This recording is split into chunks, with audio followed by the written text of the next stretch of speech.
নমস্কার বন্ধুরা, আমার চ্যানেলে আপনাদের সকলকে স্বাগতম। চলে এসেছি আজ আবারও একটি নতুন রেসিপি নিয়ে। আজকের রেসিপি হলো চিকেন সাটে।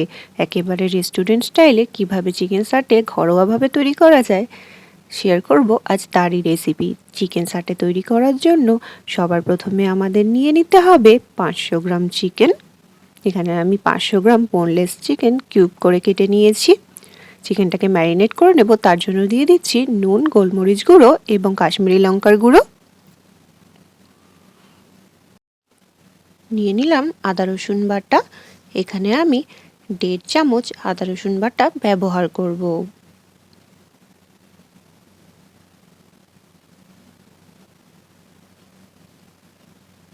নিয়ে নিচ্ছি 1 চামচ গ্রিন চিলি সস। এবার সমস্ত উপকরণগুলোকে ভালোভাবে মিশিয়ে নেব। এই চিকেনটাকে আমরা মিনিমাম 30 মিনিটের জন্য ম্যারিনেশন করতে রেখে দেব।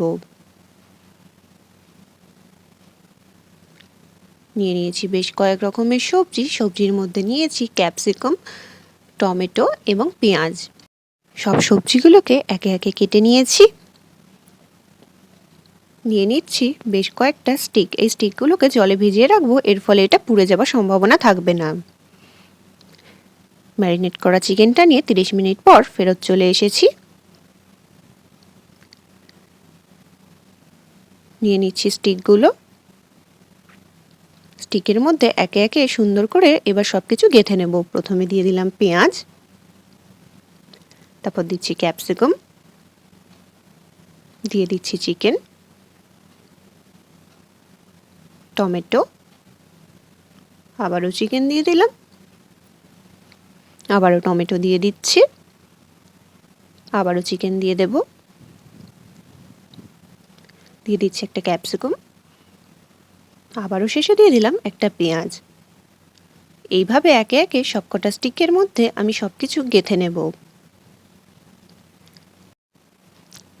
একে একে সমস্ত কটা চিকেন সাটে আমার গেঁথে নেওয়া হয়ে গেছে।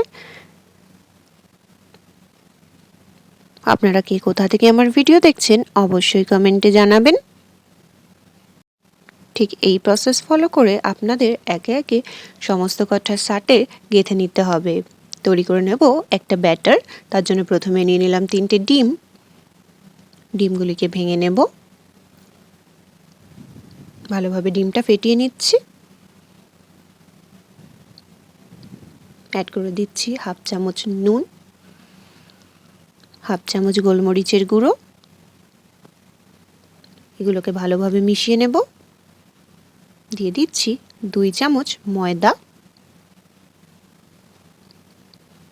2 চামচ কর্নফ্লাওয়ার। সমস্ত উপকরণগুলোকে আবারও ভালোভাবে মিশিয়ে নেব। দেখুন আমাদের একটা এরকম স্মুথ কনসিস্টেন্সির ব্যাটার তৈরি হবে। এই ব্যাটারটাকে আমরা ব্যবহার করব সাটেটাকে কোট করার জন্য। একটা করে সাটের স্টিক নিয়ে আমরা এই ব্যাটারের মধ্যে ডিপ করব।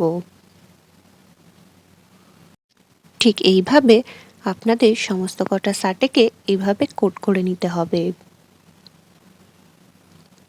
কড়াইয়ের মধ্যে তেল দিয়ে নিলাম। এবার একে একে সমস্ত কটা কোটিং করা সাটেগুলিকে তেলের মধ্যে দিয়ে ফ্রাই করে নেব।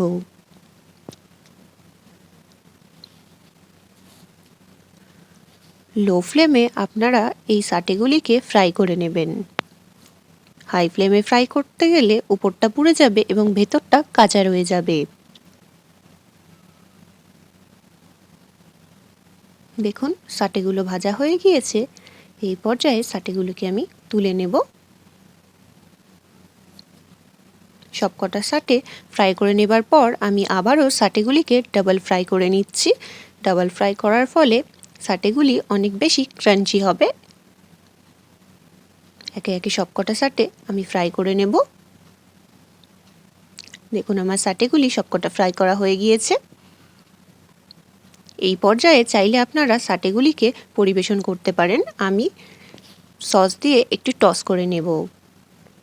তার জন্য প্রথমে নিয়ে নিলাম 1/2 কাপ টমেটো কেচাপ, দিয়ে দিচ্ছি 1 চামচ সয়া সস, 1 চামচ গ্রিন চিলি সস, 1 চামচ রেড চিলি সস। ভালোভাবে এগুলোকে মিক্সড করে নেব।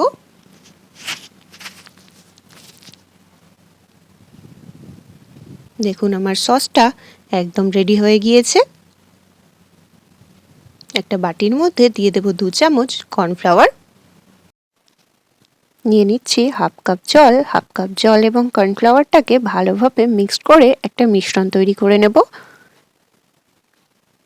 এই কর্নফ্লাওয়ারটা আমরা ইউজ করব শেষে। প্যান ফ্রাই করার জন্য সবার প্রথমে নিয়ে নিচ্ছি তৈরি করে রাখা সস, রসুন কুচি, গুলিয়ে রাখা কর্নফ্লাওয়ার, আর নিয়ে নিলাম স্প্রিং অনিয়ন।